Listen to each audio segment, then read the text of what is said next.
두 몽상가의 우연히 시작된 생각나눔. 우연히 라디오 그 첫 번째 프로젝트 방황할 여유. 여유. 오늘은 가족에 대해서 얘기를 해보자. 그러자. 가족. 가족, 패밀리. 되게 넓잖아. 우디는 가족하면 어디까지가 생각나? 나는 응. 나는 같이 사는 사람들? 같이 사는 사람들? 한 집 안에 응. 같이 살고 있는 사람들 가족이라고 생각해서 나는 지금 할머니, 할아버지까지 다 같이 살고 있거든. 그래서 할머니, 할아버지 정도까지 범위가 인 것 같아. 근데 사실 나도 가족이라고 말을 했을 때 넓다고 얘기를 던지긴 했지만 나한테는 엄청 어렸을 때부터 가족이라고 하면 엄마, 아빠, 나 하고 내 형제 이렇게 생각이 났었단 말이야. 근데 그게 뭔가 공간적인 영향을 되게 많이 받았던 것 같아. 그러니까 사실 가족 뭔가 이렇게 교과서 같은 데를 보면 그런 그림을 되게 많이 봤잖아. 그런 엄청 전형적인 4인 가족, 엄마, 아빠, 자식 둘. 이것 때문에 엄마, 아빠까지, 내 형제까지 가족이라기보다는 사실 나도 우디 말한 것처럼 할머니랑 같이 산다든지 아니면 되게 뭔가 모종의 이유로 뭐 삼촌이나 그 삼촌의 가족이랑도 같이 사는 사람들이 있잖아. 그러면 거기까지도 난 가족이라고 생각을 했을 것 같아. 되게 가족? 결국 집인가? 피가 아니라 집인 거야? 맞아. 큰 집 살면 가족이 좀 더 많고. 가족 너무 애매하니까 한번 사전을 찾아보자. 가족은 사전을 찾아보면 주로 부부를 중심으로 한 친족 관계에 있는 사람들의 집단 또는 그 구성원, 혼인, 혈연, 입양 등으로 이루어진다 라고 되어 있거든. 혼인, 혈연, 입양. 근데 그 말이 되게 공감 간다. 부부를 중심으로 한 친족관계라는 거. 그러니까 사실 내가 아까 말했을 때 그 교과서적인 이미지를 좀 떠올렸다고 했잖아. 근데 그것도 보면 뭔가 막 호칭 배우려고 하는 게 아닌 이상 그런 이렇게 뻗어나가는 줄기의 중심에 엄마 아빠부터 시작을 했던 것 같거든. 약간 그러니까 뭔가 가족 관계도 이거. 그런 걸 할 때 되게 제일 큰 어르신은 그분들이 이렇게 딱 중간에 있고 그 다음에 쭉쭉쭉 뻗어나가는 게 아니라 중간에 엄마 아빠가 있고 그게 기준이니까 그 위로 이제 할머니 할아버지가 계시고 그 밑으로 자식들이 있고 이렇게 그런 말 한번 가족 관계도를 그리면 엄마 아빠가 중간에 없는 것 같아. 그러니까 부부가 주인공인 것 같아. 가족이라고 말을 한다면 이때까지 들은 그런 전통 안에서. 그러네. 그 가족 관계도에 가로로 연결된 그 선 있잖아. 동그라미 가로 동그라미. 맞아. 그걸 기준으로 보통은 그러네. 뭔가 그런 혼인 관계? 그러니까 뭔가 가족의 그러니까 뭔가 근데 그 가족 관계도 할 때 그 가로로 서로 연결돼 있는 그게 뭔가 제일 완성된 상태 같지 않아? 완성된 상태? 왜? 그러니까 뭔가 그 선이 막혀져 있고 그래야만 이 밑으로 하나 선이 그어지고 뭔가 약간 이런 느낌?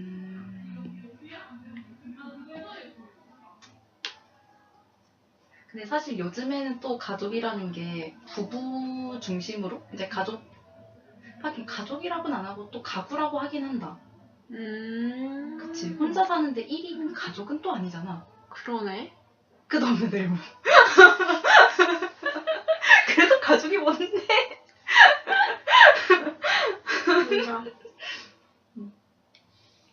뭔가 가족이라는 주제를 정하고 나니까 끊임없는 의문이 생기네. 되게 우리의 뿌리를 찾아서 되는 것 같아. 가족이 뭔데? 근데 사실 내가 요즘에 배웠던 수업 중에서 그런 얘기를 배우긴 했다. 그러니까 엄밀히 말해서 가족은 아니고 결혼 같은 얘기를 하려다가 이렇게 나온 거였어. 그러니까 이것도 우리는 지금은 가족이 부부 중심의 그런 친족 혈연 관계 이렇게 정의를 맺는데 여기서 빠진 게 되게 뭔가 사랑, 뭔가 이렇게 믿을 수 있고 뭔가 안정되어 있고 그런 얘기들 많이 하잖아. 뭐 아무리 가족하고 치고 싸우고 받아봤자 결국 돌아갈 곳은 가족밖에 없다고. 근데 그런 얘기를 하는데 그게 되게 사실은 현대적이라는 거지. 내가 배운 수업에서는 좀 그런 얘기를 했었어. 맞아. 약간 나도 그런 걸 배웠었는데 가족이라는 정의 자체가 지금 현대 사회에서 과연 적합한 정의인가?에 대한 의심을 해야 한다는 걸 배웠었거든. 그런 의심은 뭐야? 그러니까 지금 현재, 그러니까 우리가 지금 계속 혼란스러워하는 이유 자체가 뭔가 우리가 머릿속으로 알고 있는 그 인식하고 있는 자연적으로 사회화되어 있는 그 가족이라는 개념이랑 뭐 내가 진짜 현실적으로 겪고 있는 뭔가 가족이라는 개념이 너무 좀 상충하는 부분도 있을 수 있고 그다음에 이 가족이라는 개념 자체가 이 세상에 있는 모든 사람들의 가족을 과연 대변할 수 있을까? 맞아. 에 대한 맞아. 그런 확신이 없기 때문에 좀 우리가 지금 가족이라는 단어를 선택했는데 그 가족이라는 단어의 정의에 되게 혼란스러워하는 것 같아. 맞아. 근데 그 얘기가 진짜 공감인 게 우리가 흔히 배우는 가족의 모양이 정말 다양한 가족들 그리고 사실 이게 종류가 다양한 것뿐만 아니라 비율적으로도 이런 우리가 흔히 알고 있는 그런 4인 가족 혹은 뭐 할머니 할아버지 포함해서 6인 뭐 그쯤이라고 할까? 6인 5인 가족 그거를 벗어나는 가족들의 그 비율이 되게 높아지잖아. 그럼 되게 좀 뭐랄까 약간 꺼내기 좀 망설여지는 단어지만 왠지 이런 거 쓰면 되게 시사적인 것 같고 했는데 가족 이데올로기라고 생각을 하거든. 그러니까 말하자면 허상인 거지. 사회적으로 구성됐고. 아까 우리 말한 것처럼 우리가 이렇게 흔히 배우기로는 부부가 있고 그 밑에 부부만 있는 게 또 전형이 아니잖아. 그 밑에 자식들이 있어야 되잖아. 근데 지금은 자식 안 낳는 그런 부부끼리만 사는 가족들도 많고 많이 괴리가 있을 것 같아.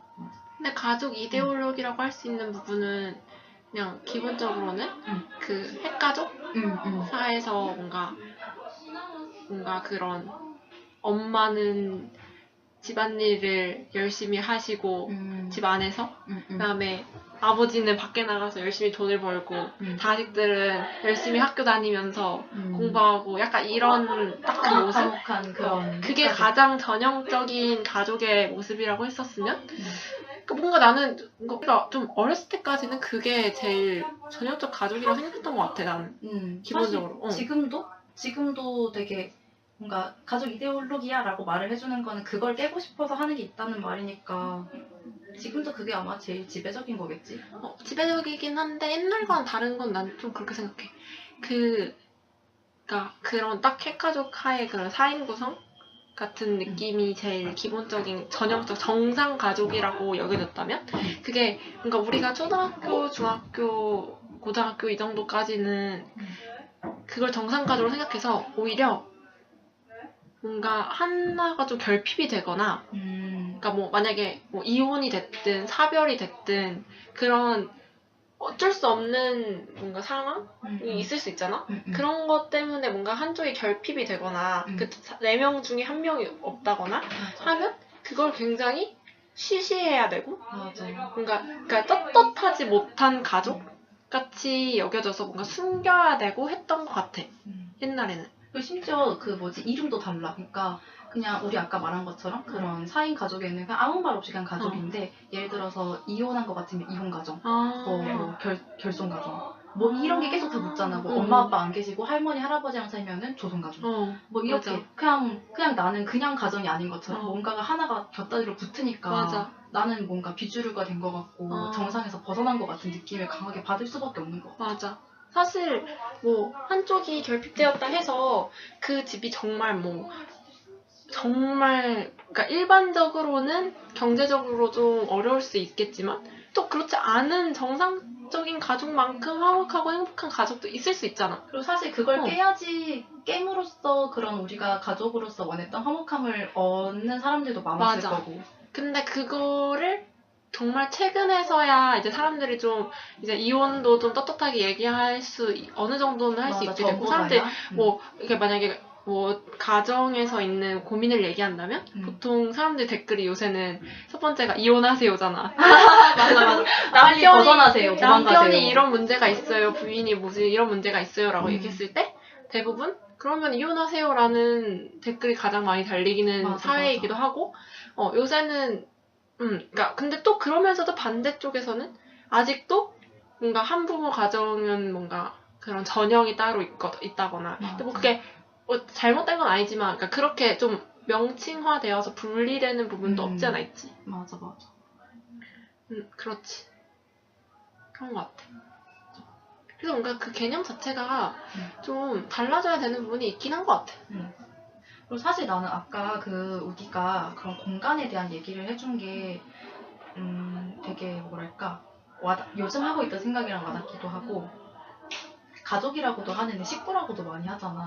그러니까 그래서 사실 어머니들께서 같이 나와가지고 가족끼리 식사하는 걸 중요시 하시는데 지금은 뭔가 뭐 대학 때문이든 직장 때문이든 같이 살던 그런 고향에서 떨어져 나와가지고 자식들은 자식끼리 뭐 부모님들은 부모님들끼리 따로 사는 경우가 많잖아.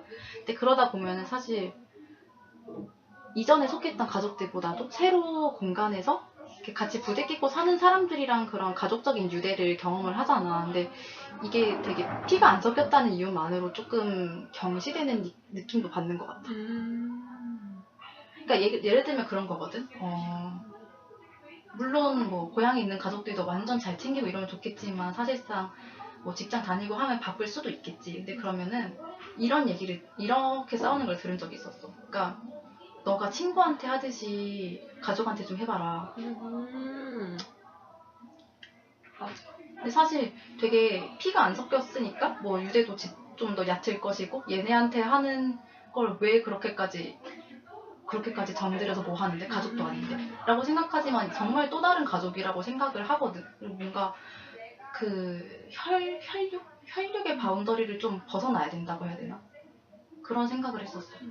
사실 뭐 혈연 관계에서 뭐 정서적인 안정감을 주는 가족이 대부분이겠지만 정말 어떤 경우에는 뭐 가정폭력이 너무 심한 집에서는 가정 안에서 혈연 관계가 더 많은 나한테 위협이 될 수도 있고 뭔가 안정감을 주지 못하는 그런 경우가 있을 수 있잖아. 근데 그거를 그러니까 최근에도 문제가 됐던 게 그거 이번에 막 청원하고 그런 거에서 나왔던 거 있었잖아. 뭐지 아버지가 가정폭력으로 어머니를 몰라? 지금 처음 듣는 얘기인 거. 아 그래? 그 청원이 됐는데 가정폭력으로 아버지가 그러니까 정확하게는 잘 모르겠는데 그 가정폭력 아버지가 어머니를 이렇게 막 엄청 괴롭히고 그러다가 결국에는 살해를 했나? 그랬어. 근데 그거를 그 사람이 그때도 심신미약 때문인가? 그래서 뭔가 형량이 좀 줄어들 수도 있고 아니면 뭐 최고 형량이 사형을 하지 않고 뭐 조금 형량이 줄을 수도 있는 그런 집행이 가능해서 딸들이 청원을 한 거야. 아버지가 다음은 우리 차례라고 했는데 아버지 절대 나올 수 없게 형량을 제일 높은 걸 해달라 이런 식으로 해서 국회의원들 앞에 가서도 그거 블라인드 치고 말도 하고 그랬어. 근데 그런 걸 보면은 사실 그런 사람을 가족이라고 얘기할 수 있을까? 그리고 그게 그 사람들한테 어떤 한쪽에서는 어떻게 아빠한테 그럴 수 있냐라고 하는 사람이 있을 수 있잖아. 맞아. 그러니까 어떻게 가족 관계인데 너네가 그러면 안 되지. 뭔가 다 품어야 될 것. 막 살인자 가족이어도 살인자를 품어야 하나?에 대한 의심도 있잖아. 약간. 맞아. 그걸 또 뭐 반대로 살인자 아버지를 갖고 있으면 그 자식도 살인자 자식이 되고 막 그런 일들 맞아. 또 많으니까 그런 건에 보면은 약간 가족의 혈연 관계에 대한 정의도 사실 맞나 싶기도 하고 사실 근데 부부 관계는 혈연이 아니잖아. 그러니까 맞아 완전 부부는 또 이렇게 피로 섞인 게 아닌데 되게 자식이랑 부모는 피가 섞였다는 이유로 되게 뭔가를 맞아. 사실상 좀 이렇게 압박이잖아 사회적으로. 맞아. 뭔가 부모한테 어떻게 저런 말을 효. 맞아 효 이런 합리하게 효. 그 사실 나는 그런 것, 위로 가는, 자식이 부모한테 하는 효의 그런 압박도 있는데, 부모가 자식한테도 굉장히 뭔가 윗사람으로서 내리사랑이라 하잖아. 그러니까 되게 품어줘야 될 것 모성이나 같고, 부성 이런 얘기. 보호해야 할 것 같고. 근데 사실 나는 이게 물론 그치. 완전 영아한테 우리가 1대1로서 그런 건 아니겠지만, 그래도 어느 정도 크고 나서까지 그런 게 계속 지속이 되잖아. 80이 넘어도 부모님 눈에는 애라고. 맞아. 난 사실 그거 조금 별로라고 생각하거든. 그래서 뭐랄까 되게 그렇게 위랑 아래가 있고 거기서 위에서 아래로 아래에서 위로 가는 그게 아니라 점점 수평으로 맞아가지고 좀 이렇게 보호라든지 그런 가족으로서의 가족 같은 정이 아니라 정말 개인 대 개인으로서의 연대로 가는 그런 가족 애를 좀 생각해보는 게 어떨까 하는 그런 마음이었어 요즘에는. 좋은 것 같아. 근데 뭐 현실성이 있진 않아 보인다. 그치 맞아. 사실 우리 집만의 얘기는 아니겠지만 되게 자식들은 부모님이 뭐 하는지 잘 모르잖아. 그러다가 뭐 부모님 하는 일에서 뭔가 어그러지면 사실상 그 짐을 가족 모두가 짊어지는 건데 자식들은 부모가 뭘 하는지 잘 모르고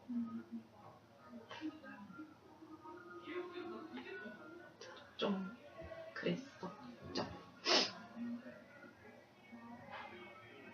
그래서 원래 근데 나는 또 반대로 그 얘기도 하고 싶어. 가족이 또 부부를 중심으로 한 관계라고 했잖아. 근데 그러면 약간 어느 정도는 그런 혼인관계에서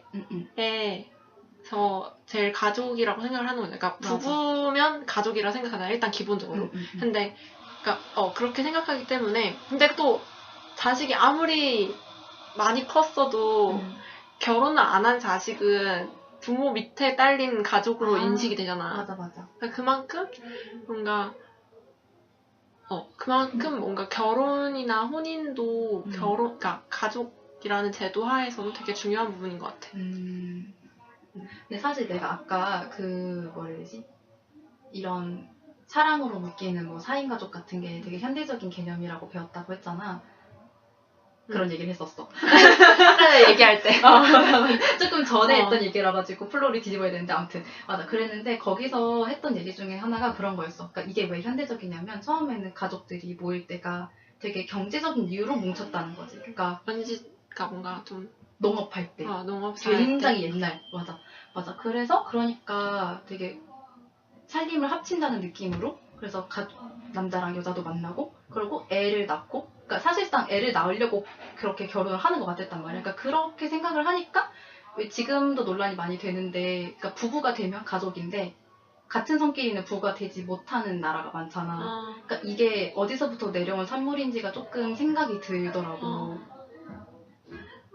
그러다가 내가 배우기론 그랬어. 좀 뭔가 이런 경제 구조가 많이 바뀌면서 경제적으로 살림을 좀 더 윤택하게 하기 위해서 그리고 애를 낳기 위해서만 결혼을 하는 게 아니게 되면서 이렇게 사람적인 이야기도 많이 오가기 시작했다고 하는데 그러면 왜 그렇게 생각할수록 점점 더 이해가 안 되는 거지. 왜 동성애 결혼을 막아놨나 약간 이런 거.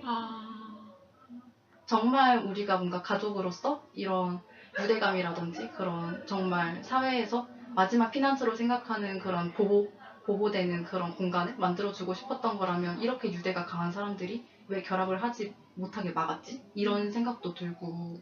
근데 약간 제일 변하지 않는 부분이 사실 뭔가 국가적 제도 부분이긴 맞아. 하잖아. 그러니까 아무리 사람들 가치관이 모든 사람들 다 바뀌고 모든 사람들 다 그렇게 생각하게 되면 최종적으로 뭐 국가적 제도 같은 게 바뀔 수 있겠지만 그런 제도가 먼저 바뀌는 경우는 쉽지 않잖아 사실. 근데 그 중에 하나가 나는 그렇게 생각해. 우리나라에서 기본적으로 좀 정상인으로 생각하는 부분이 생물학적 번식을 할 수 있는 사람을 정상인이라고 보는 것 같아. 그래서 내가 최근에 들은 말 중에 제일 충격적이었던 게 그 남자들 군대 갈 때 군대 면제되는 것 중에 하나가 그런 무정자증 같은 그런 군대를 가는데 그런 진짜 왜 필요해? 생물학적인 번식을 기능을 할 수 없는 사람을 군대를 못 가게 되어 있어. 그러니까 군대 못 가는 것보다는 안 가도 되는 걸로 되어 있어. 면제를 받게 되어 있대. 아예 공익으로 빠지는 것도 아니고. 그러니까 그것까지 자세히는 모르겠는데 하여튼 그 등급을 생각하는 받지 못하는 거야. 않는다는 거지. 근데 그건 또 몰랐네. 그게 너무 난 충격적이었어. 왜냐면 그게 무슨 상관이지 싶잖아. 그런 국방의 의무를 다하는 것이. 맞아. 사실 그래서 그만큼 나라에서는 그런 정상적인 남성을 생물학적 번식을 할 수 있는 남자로 보는 거야. 근데 그만큼 또 어떻게 보면 그러니까 그런 혼인 관계도 정상인들이 할 수 있다. 약간 이런, 그러니까 개념이 있겠지. 뭔가 정상적인 가족을 만들 수 있는 그런 제도 하에서 그러니까 그러니까 뭔가 그런 번식을 하는 걸 정상적으로 보니까 그렇게 되겠지. 그만큼 중요시하니까. 그러니까 나가는 것 같기도 해. 어떻게 보면. 아니 입양이라는 좋은 제도가 있는데 근데 사실 굳이 굳이 혈연 입양으로 이루어진 게 가족이잖아. 맞아. 도르르. 아무튼 근데 하려던 얘기 뭐였어? 굳이? 근데 또 결혼을 안 한 사람이 입양을 하는 거에 대해서는 되게 부정적으로 생각하잖아. 그치. 맞아. 그런 것도 있고. 그리고 되게 이상한 것 같아. 아니 하나를 하려면 똑바로 하든가. 아니 이 분명히 혼인 혈연 이게 내가 볼 땐 입양 넣어놓은 것도 입양한 가족들까지 그냥 가족을 생각한 게 아니라 입양한 가족들이 너무 많은데 이게 배제되는 느낌이 드니까 추가해놓은 것 같아. 그 입양한 가족도 엄마, 아빠, 자식 이거 아니야? 대체로는 그런 그걸 말하는 것 같아. 마음에 안 든다. 그래서 그래서 그런 것 같기도 해. 어떻게 보면. 그냥 가족이라는 말을 굉장히 처음엔 우리가 넓다 하면서 뭐가 생각날까 하고 했지만 얘기를 하다 보니까 점점 좁게 쓰고 있다는 쓴다기보다는 좁게 인정을 해준다는 느낌이 드네. 엄청 그러니까 정상 가족에 대해서는 너무 그런 세분화된 그런 기준들이 있는 것 같아. 맞아. 그래놓고 뭐랄까 정상 가족이 아닌 다른 사람들이 너무나 많은데 새로 가정을 꾸리려고 하거나 이 사람을 판단하려고 할 때는 그 정상성에서 벗어났다는 걸 되게 묘하게 공격하잖아. 그러니까 쟤는 뭐 결혼 과정에서 자랐는데 이러면서 되게 하자 있는 것처럼 취급하고. 그 한부모 가정, 그러니까 이게 자꾸 군대 일하게 되는데 한부모 가정에서도 군대에서는 관심사병으로 정해진대. 한부모 가정 그런 얘기 사람 들어봤던 거. 그것도 나는 좀 아니 이렇게 엄마 죽이는 아빠랑 같이 있는 아니 그렇지 않아도 굳이 꼭 그런 이유가 아니었더라도 맞아. 정말 다양한 이유로 그렇게 될 수 있는데 그러면서도 결핍 없이 키울 수 있는 사람들도 얼마나 많은데 그거를 배제한 채로 너는 아빠 없이 자랐으니까 부족한 아이야. 너는 엄마 없이 자랐으니까 부족한 아이야라고 생각하게 만들잖아. 일단 기본적으로 사회가. 네, 그게 좀 나는 좀 그런 것 같아. 문제가 있는 것 같아. 되게 숙연해지네. 그러면 우리 마지막으로 각자가 생각하는 가족의 정의를 내려볼까? 그러니까 뭔가 우리가 지금까지 논의를 해봤으니까 지금 2018년 11월에 연디와 우디는 가족을 어떻게 정의하면 좋겠다라고 생각하는지 난 대해서 가족 얘기를 해보자. 어떤 게 가장 많은 사람들을 포괄할 수 있고 차별하지 않고 뭔가 그런 정의가 될 수 있을까? 가족이라는 단어에.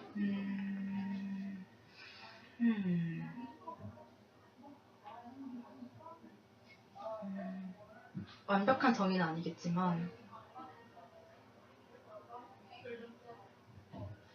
그 두 가지는 들어가야 된다고 생각해. 연대감, 친밀함. 두 가지는 어떻게 다른 거야? 아까 말한 것처럼 지금 우리 생각하는 가족 안에서도 부모랑 자식이 위계는 있지만 친밀할 수 있잖아. 근데 내가 아까 말했던 거는 가족들이 좀 동등한 관계이길 바라. 가정 안에서? 그래서 그래서 그러게 그럼 친밀이라는 말을 빠지고 그냥 연대라고만 해도 되겠다. 아니야. 맞아. 연대는 내가 얼굴을 모르는 사람한테서도 뭔가 지지로서 아니면 당신과 뜻을 같이 하는 사람이 멀리 여기 있다라고도 표현할 수 있는 건데 어렵다. 그러게 나는 그냥 같이 밥 먹는 사람이면 가족이라 생각했었는데 생각해보면 멀리 떨어진 사람은 가족이 아니네 그렇게 치면.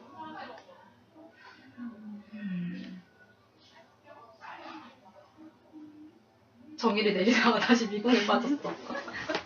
정의를 쉽게 내릴 수 없어서 아직까지 변하지 않는 건가? 확실한 건 지금의 정의는 문제가 있어. 확실한 건 나는 피는 문제가 된다고 생각하지 않아. 맞아. 근데 사실 이 새로운 정의를 내렸다고 하면 뭔가 제도적으로는 좀 문제가 생길 수 있을 것 같아. 그치? 이게 옛날부터 뭔가 뭐 그러니까 조선시대에 성리학이 가장 받아들여진 이유 중에 하나가 명확해서였대. 그럴 수 있겠다. 그냥 그 남자를 제일 위로 두고 여자를 제일 밑으로 두면 모든 게 해결되고, 왕을 제일 위로 두고 신하를 밑으로 두면 모든 게 해결되고, 부모를 제일 위로 두고 자식을 밑으로 두면 모든 게 해결되는 거야. 모든 문제가 그냥. 결국 생각하기 싫어하는 사람들이 세상을 이렇게 만들었구나. 그게 제일 그냥 간단하니까. 그래서 됐다고 나는 들었거든. 나 되게 간단한 거 생각났어. 뭔데?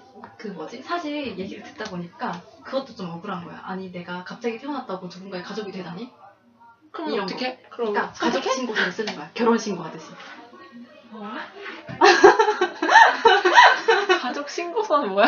그러니까 혼인 신고 하듯이. 그러니까 예를 들면 이런 거지. 출생 신고는 하잖아. 그러니까 출생 신고는 하는데 내가 그러니까 뭐지? 그런 거지. 그러니까 말이 꼬이는구만. 그러니까 부부가 있고 그 밑에서 출생 신고만 하면 자연스럽게 난 이 가족인 거잖아.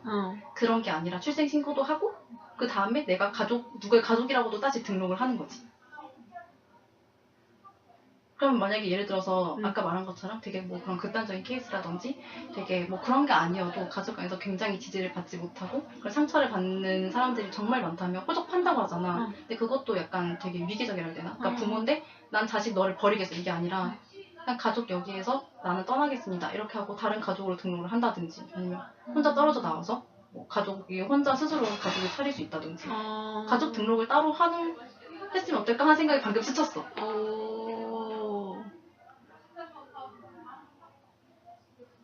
갑자기 점점 그러니까 의구심이 드는 게 가족이란 제도가 왜 필요한 걸까라는 의구심도 들어. 사실 일상생활에서 가족이라는 그게 크게 그러니까 평소에는 그렇게 이게 꼭 필요한, 그러니까 우리가 지금 같이 밥 먹고 있는 이 사람들, 나랑 혈연관계인 사람들을 가족관계라고 묶는 게 큰 의미가 없잖아, 사실. 그냥 일상생활 하는 데에서는. 사실 나도 그렇게 생각해. 그 가족이라는 이름이 있어야만 친밀하나? 친밀할 거면 그냥 같이 밥 먹고 있으니까, 같이 생활하니까, 그리고 뭐 굳이 같이 생활하는 게 이런 게 아니어도 정말 그런 화목한 곳이었다면 엄마니까 굳이 가족이라고 부르지 않아도. 근데 의외로 보호자의 역할이 필요할 때 가족을 찾게 되잖아. 뭔가 혈연관계를 가장 찾게 되잖아. 뭔가 제일 아플 때 갑자기 아파. 맞아. 그러면서 막 수술 신고를 해야 되는데 본인이 못 쓰면 보호자가 써야 되나? 맞아. 근데 그 보호자는 혈연관계나 뭔가 그런 뭔가 증명할 수 있는 관계를 보통 쓰잖아. 그러니까 막 같이 살고 있는 친구가 갑자기 가서 제가 보호자입니다 이렇게 나가기엔 좀 애매하잖아, 사실. 맞아. 그런 거를 보면 내가 알기로 아마 안 받아줄걸? 그런 경우는. 그래서 1인 가구가 가족으로는 인식되지 않는 것 같아. 혼자 있는 사람이니까. 그럴 수 있겠다. 정말 그냥. 그래서 글쎄.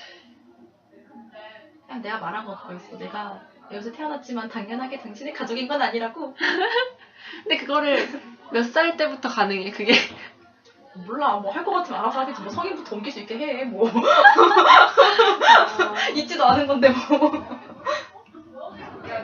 모르겠는. 그냥 그런 생각도 해봤어.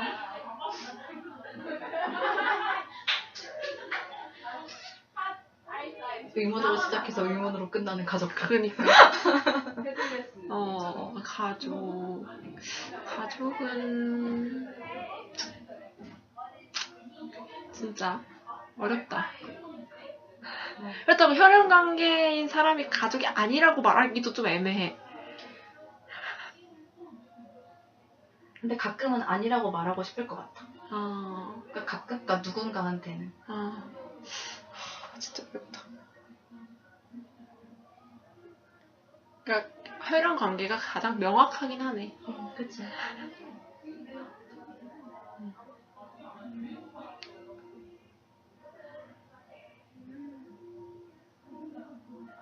근데 뭔가 가족의 의미가 가장 큰 건 딱 학생 때까지인 것 같아. 사실상 맞아. 학생 그러니까 미성년자? 그만큼 미성년자에게는 경제적으로 나갈 수 있는, 독립할 수 있는 그런 게 없잖아. 게 없고. 맞아. 너무 어렵다. 오늘은 일단 여기까지 할까? 너무 한번 뭐 다시 머리가 다루든지. 터질 것 같아. 맞아. 나 지금 말실수한 것 같아서 너무 조마조마해. 그럼 오늘은 여기까지.